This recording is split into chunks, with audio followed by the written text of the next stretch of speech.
Okay, so hey guys, welcome back to another Axel 72 video. Pleasure to be joined again by Tyler Rivers. Tyler, like I mentioned to you off camera, unfortunately I couldn't get down to your last fight, but you know, I've heard what happened and it was sad to see. I was quite shocked to be honest, and I'm sure everybody was. But a week on from there, how's reflections been, and can you see the positives you can take away from it now?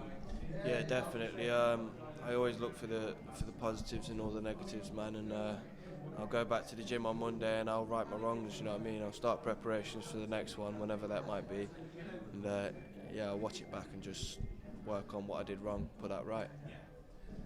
And I suppose, when you come out of a fight, you're full of emotion and everything like that. But before the fight, were you feeling any kind of maybe different emotions or anything like that? Or was it just happened to be what happened? Yeah, no, not really, man. I was just yeah, just a normal day. I just didn't turn up on the night, mate. And fair play to Jordan Granham. He turned up. He seen an opportunity and he took it. So well done to him.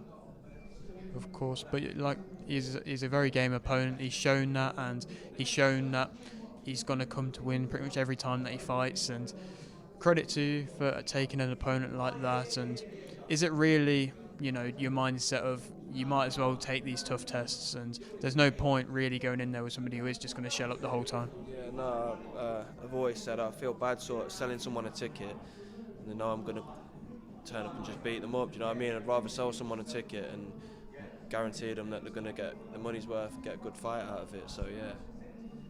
Of course, and like I say, from then you've had time to reflect now. And what was, I suppose, the coach's message to you, maybe fresh after the fight, but also now a week on? Not really spoke much on it, mate. To be fair, I think once I'm back in the gym, we'll probably watch it together and look at what we did do wrong, and then, like I said, just put things right. Yeah. And is it, to an extent, you want this to happen now, in further along down your career? And like I say, is that the case? Yeah, I wouldn't say I didn't want it to happen, but yeah, of course. Yeah, look, it is what it is, man. It's one loss, you know what I mean? It's not going to shape the rest of my career.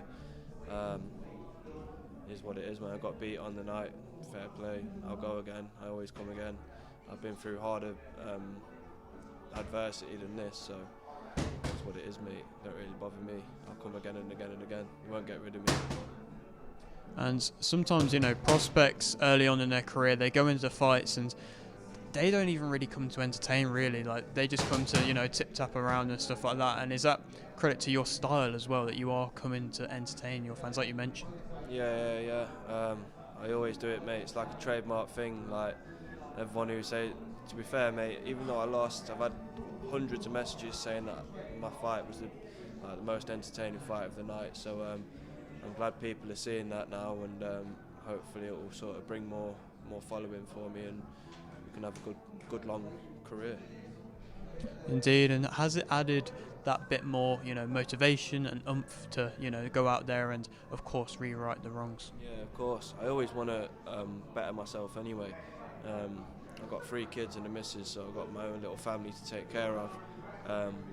I want to do all I can to make sure that my career goes the right way, so I can be successful off of it and take care of my kids and my missus. How much is a motivation for you, that being your kids and, of course, your wife? Yeah, massively, man. Hopefully one day my kids will never want for anything more. So and hopefully their kids as well. Yeah. So I just want to graft and make sure things are set in stone, that they'll have a decent life. As that, even as a youngster, was that kind of always that mindset you had? You always want to be the one working the hardest? Yeah, of course. Like, I'm not in this game just for the sake of being here. Do you know what I mean? Obviously, I'm in the game because I like boxing, but realistically now it's about earning money, legacy as well. But the money side of it is obviously a big deal. But yeah, I just want to do all I can now. And you've understood what small hall shows are like, and you've fought on a few now. And how much is selling tickets so important, and how much does it mean to anybody that does come and support you? Yeah, it means the world. Like, I find it. I don't know how to describe it, but the way that people go out of the way to message me and buy a ticket, it's strange to me. Like, it's mad. I don't know. I can't put it into words how grateful I am for these people that are supporting me. So yeah, man, it's heartwarming. Of course, and you know you've got a few little bruises and stuff like that. And has it all healed up good? And has the rest that you've had up throughout the week been good?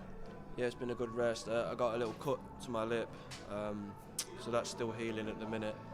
But yeah, as soon as this is all done, mate, I'm straight back into the swing of it. Sparring, training every day. I'm full time as well, so I'm in the gym 2-3 times a day. I live and breathe the sport. Do you know what I mean? So, man, I'm just buzzing to get back into it now. And a question which I'm asking most fighters at the moment, other than when you do win and everything like that, and the joy you get from that. Other than that, what is your favourite part of boxing? Punching someone in the face, mate, to be honest, having a good tear up. Yeah, that's what I've always been about. I've always had a scrap, even through my amateur career. Yeah, I always get it on and have a ding dong with someone, mate. I would drag someone into my fight. That's what I like doing.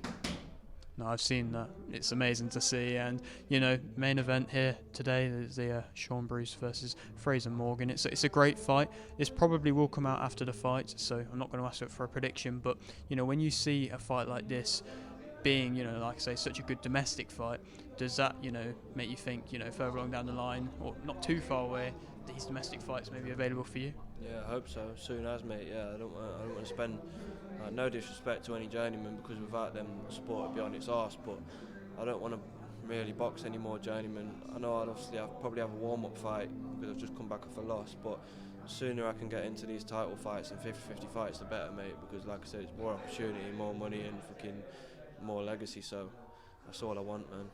Yeah.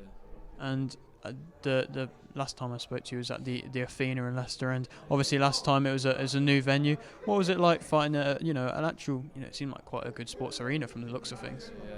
Yeah, I had my pro debut there as well, Morningside. Yeah, it's a good arena. It's got a good vibe to it, good atmosphere.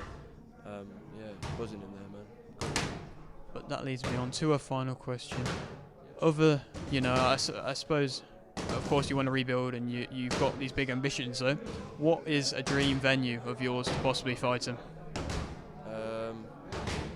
Obviously, in the UK, it'd be Wembley. But yeah, I've always said the ultimate dream would be Madison Square Garden. So, yeah, man, one day. Yeah. Of course, mate. Well, thank you very much, like I say, for your time today, and enjoy the fight. It's going to be a great one. Thank you very much again, man. Nice one. Thanks for having me, mate.